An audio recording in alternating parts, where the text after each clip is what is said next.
Welcome to Popular Pixel. Today I'm going to do a little bit of a special video for you. Now I'm not going to pretend like you don't already know what's going to happen. Obviously the title of this video is already telling you exactly why you probably came here in the first place.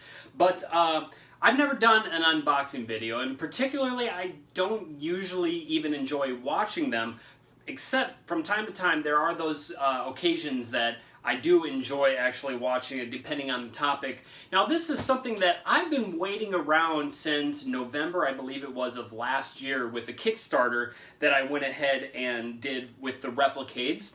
I also backed their Tempest arcade cabinet, which according to what they say should actually be coming in December. Maybe I can do another video that day as well.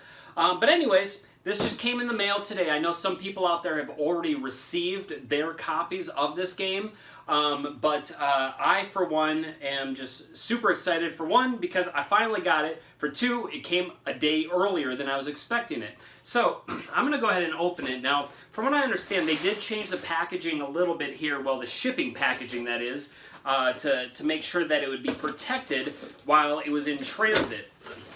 So, open this up here, we get obviously some extra padding, which is great.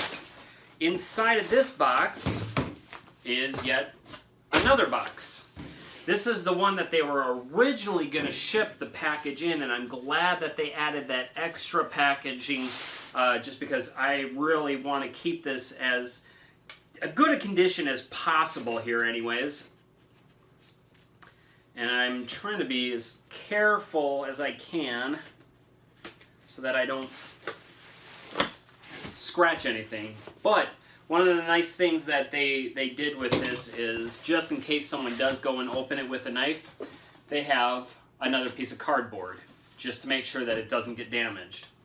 Now, I'm going to take this guy, I'm going to flip her upside down, and let it slide out of there. Check that out. Packaging is definitely something of a beauty. Their original packaging design looked kind of generic, but they sure have souped this thing up quite a bit.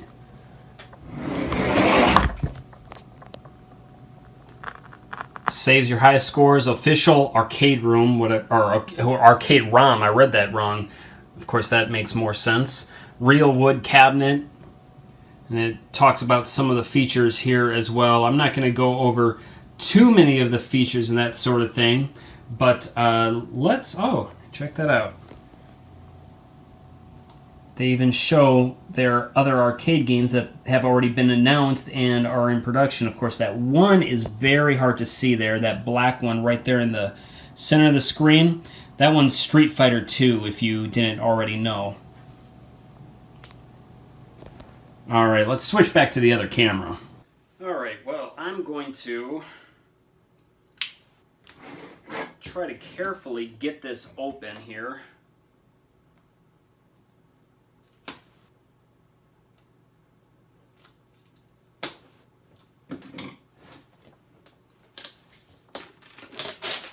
This arcade cabinet is basically, it's a 1/12 scale, 1/6 scale of its original size. Comes out to be 11.8 inches.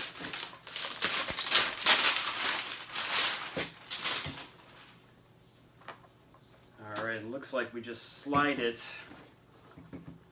just like this.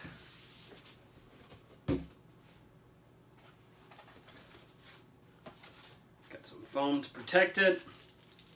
Looks like we got an instruction manual as well as a USB charging cord.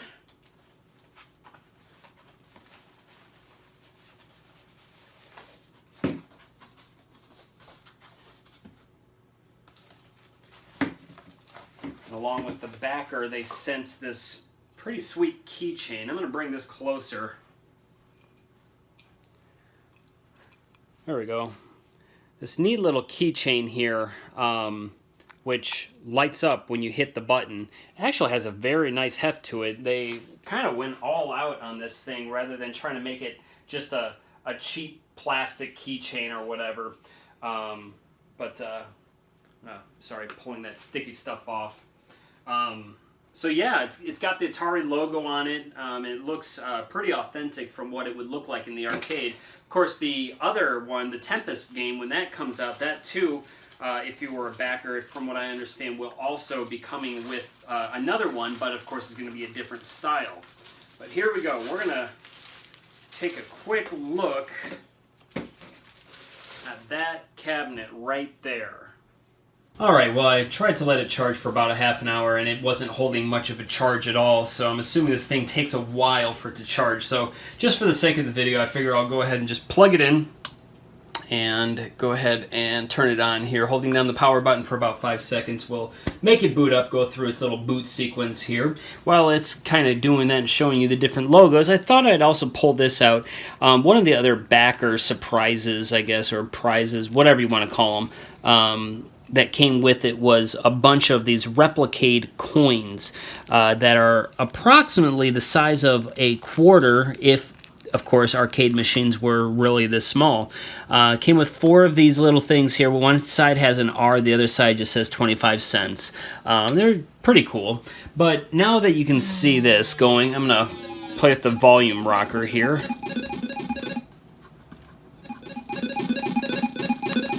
Alright, so we're going to, let me see how I can do this. I'm going to try to bring you in a little bit closer.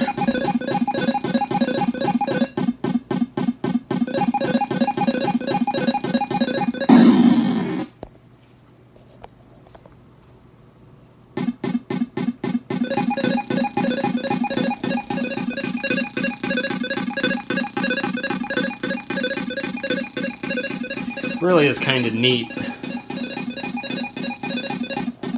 I was playing with it a little bit while I was also trying to charge it, just so I could see the way it handles, and it really does pretty well. I'm gonna get in a little bit closer here and see if I can do this while you're viewing the video. Oops, it's on a 2-player game right now, but anyways, the trackball really moves well. Now, you don't have to mash the button, as you can hold it down. It'll continue to play. Let me turn this down a little bit to make sure that you can hear me. But as you can see, everything's very authentic.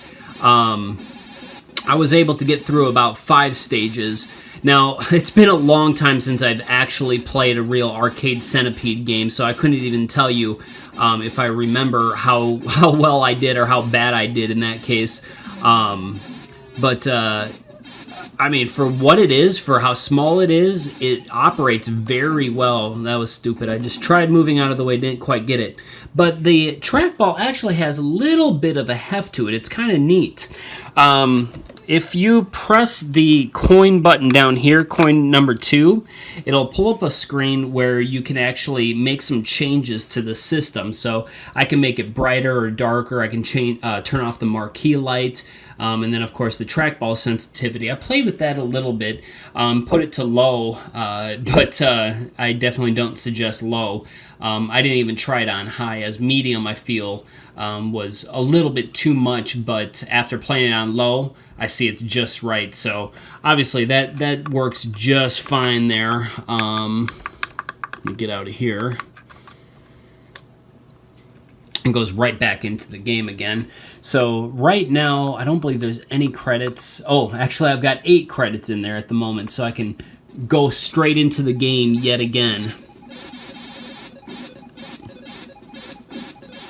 These are really neat. You know, people right now on the internet, they're going crazy for these stupid little arcade cabinets that they sell at Walmart. I'm sure you guys have probably seen them before. Most of them running just NES ROMs. I don't see why people go crazy over these. But on the other hand, with this one, I'm very satisfied. I mean, I got it, of course, as an early bird price. I think it was like $80 for this. Obviously, the price is going to be a little bit more expensive now. But it's a really cool little device. Like I'd mentioned, I also backed the Tempest one, and when the Street Fighter one hits Kickstarter, I'm going to be backing that one as well. And I'm sure many others that they decide to go ahead and release, I will be more than happy to give them some money for this, because, like I said, the authenticity of it and everything is just such a wonderful little device. Now, one thing I just wanted to add about this is definitely a collector's piece. It has been officially licensed by Atari, so it's everything legal, but the way they had created this, they wanted to make sure that they try to make it as authentic as possible. And one of the things they had to do in order to do that, of course, was to build it out of wood. Now, there is plastic on the bottom, and of course it has metal. The coin box, coin return there is made out of metal, but the cabinet itself is actually made out of wood.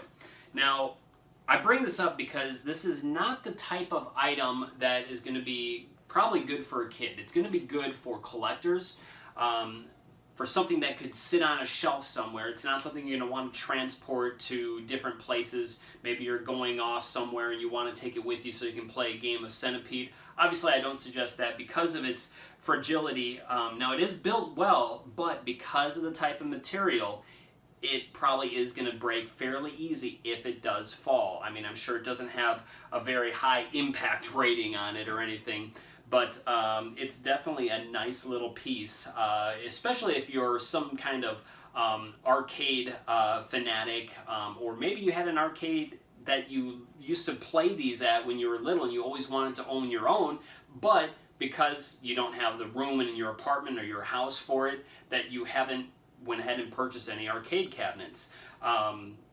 But you know what? It's really going to be kind of a neat thing when more of these come out. You can kind of set them on a shelf and make that shelf look like the old arcade. Maybe put some fake brick on the back of it and put the carpet down. You know, that kind of thing.